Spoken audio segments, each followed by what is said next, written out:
na ako eh. Di buka na, di ba? Ito para sa asawa mo. Hala. Ano bang mas gusto mo? Yung nakabuka na? O yung medyo sarado pa? I think ang dapat natin tanungin na yung asawa ko kung mas gusto ba niyang nakabuka o nakasara.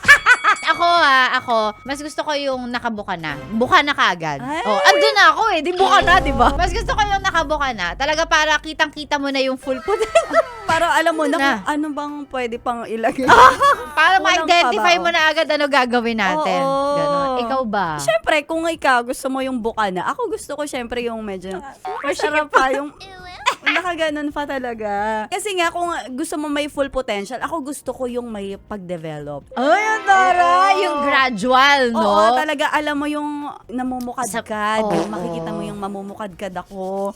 At makikita mo talaga yung, kumbaga yung progress Dahan-dahan ko. ka, yan ang Oo. gusto mo.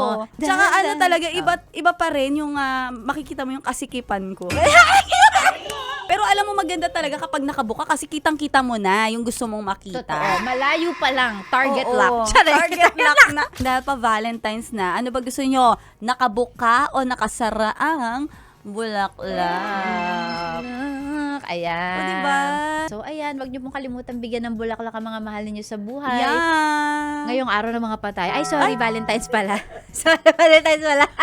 Ano pang ginagawa mo dito, ha? Sinasabi ko na nga ba eh. Solid yes friend ka talaga. Dahil nandito ka na rin lang, sige na, mag-like at mag-comment ka na. Mag-subscribe ka na rin at i-click ang notification bell. Para mapasali ka sa mga kalokohan namin. Bawal na bawal mag-no dito, ha? Kasi yes to! Yes!